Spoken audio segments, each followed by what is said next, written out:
encompasses members of many tribes.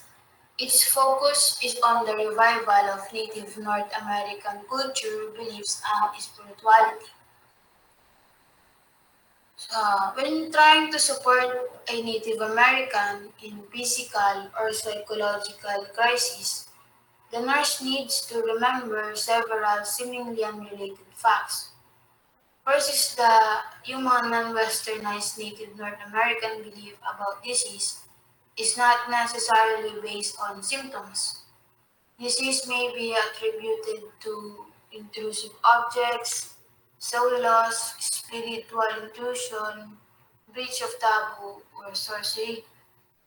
Also, yung disease may be attributed daw to natural or mga supernatural causes. Second, the Native North American may embrace an organized, usually Christian religion and still be a member of a particular Native North American tribe, a Native American religion.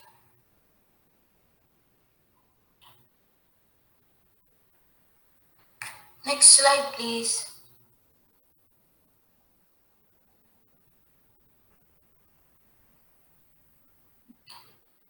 Um, Native North American also balance the modern theories of disease with long-standing tribal beliefs or customs. Therefore, during illness and particularly hospitalization, Native North Americans may ask to see a priest or minister as well as a tribal medicine man or tinatawag na curandero.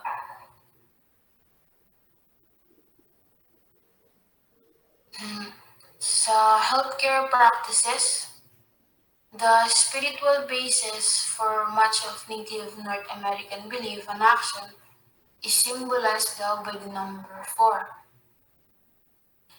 This number is seen in the extended hand, which means life, unity, equality, and eternity. The clasped hand symbolizes unity, the spiritual law that binds the universe. Next slide, please. It is this unity on which decisions should be made. So mga questions about abortion, the use of drugs, giving and receiving blood, the right to life, euthanasia, and so on do not have dogmatic yes or no answers. Rather, yung mga answers are based on the situation and the ultimate unity or disunity that a decision would produce. About sa healthcare practices, to the Native North American, everything is cyclical daw. Like, paikot siya. Communication is the key to learning and understanding. Then, understanding brings peace of mind. Then, peace of mind leads to happiness. And happiness is communicating. Next slide, please.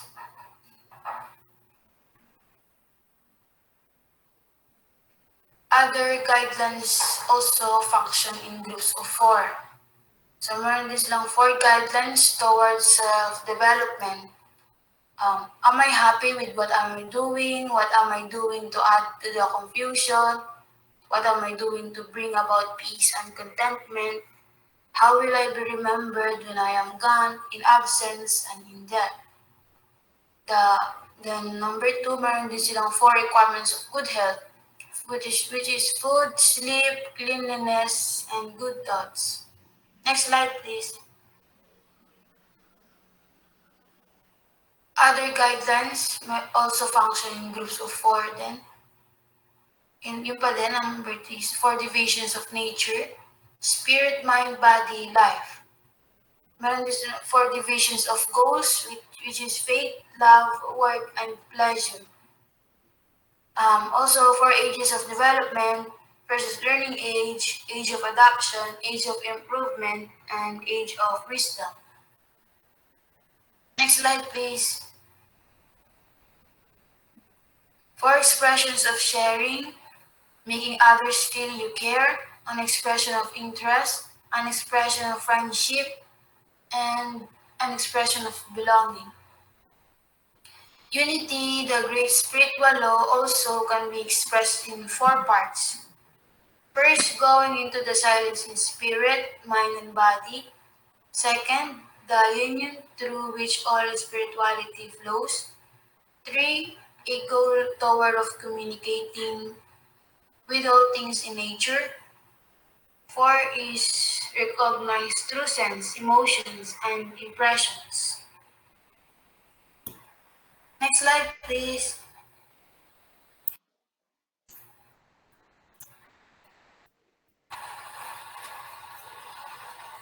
Next religion is Protestantism. So, general beliefs and religious practices. Protestantism denotes the whole movement within Christianity that originated in the 16th century with Martin Luther and the Protestant Reformation. So historically and traditionally, the chief characteristics of Protestantism are the acceptance of the Bible as the only sources of infallible revealed truth, the belief in the universal priesthood of believers, and the doctrine that Christians are justified in their relationship to God by faith alone, not by good works or dispensations of the church. So Protestantism is divided into four major forms. Ito yung Lutheran, Anglican, Reform, and the Free or Independent Church. Next slide, please. So yung Lutheranism is the oldest and second largest Protestant religion, began in 1517 with Martin Luther's split from the Roman Catholic Church. Yung Anglicanism naman represented by the Established Church of England and similar churches. Reformed denomination include Presbyterianism and are based on the teachings of John Calvin and his followers. These churches are distinguished from Lutheranism and Anglicanism, which maintain symbolic and sacramental traditions that originated before the Protestant Reformation. Then yung last is yung free or independent churches, including Baptist, Congregationalist, Adventist, and Churches of Christ, exercise congregational government. Next slide, please. About sa healthcare practices, given the wide diversity that exists within Protestant denominations, it is beyond the scope of this. Next slide, please.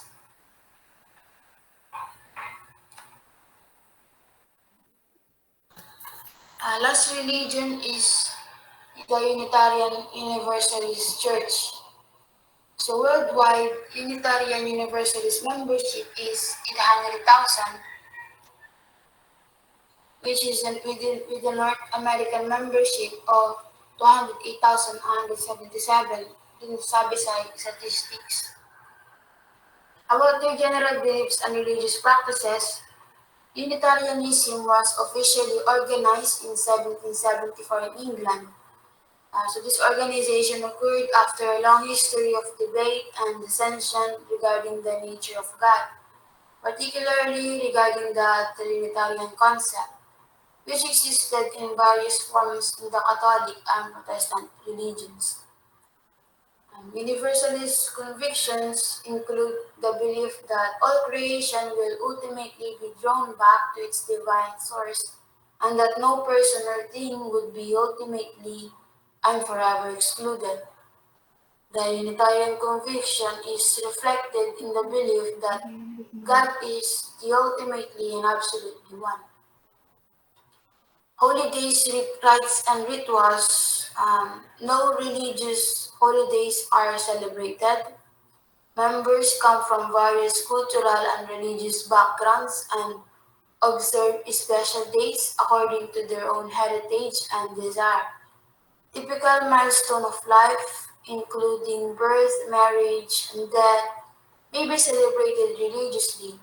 Although it is uncommon, puberty and divorce may also include religious observances.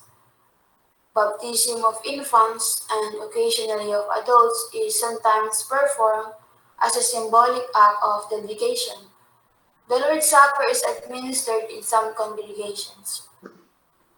Denominational sa diet and substance use, no restrictions on diet exist. Substances should be used according to reason. Next slide, please. Uh, Medical and surgical interventions.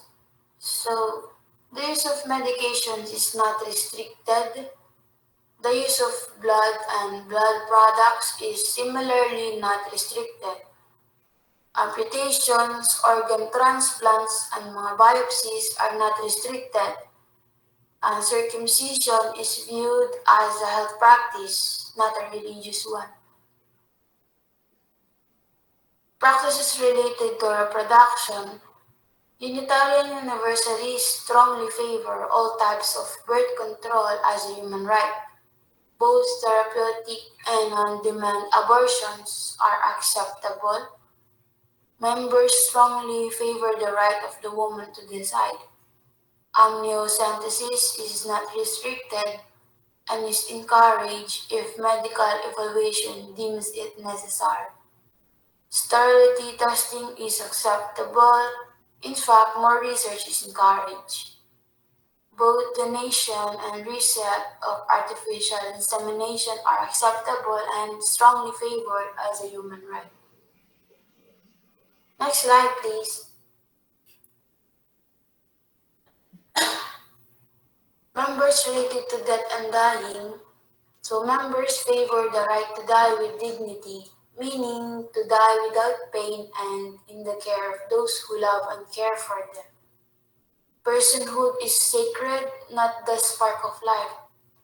Members tend to favor non-action, including withdrawal of technical aids when death is imminent or when the patient has made a written request in advance, such as a durable power of attorney for healthcare.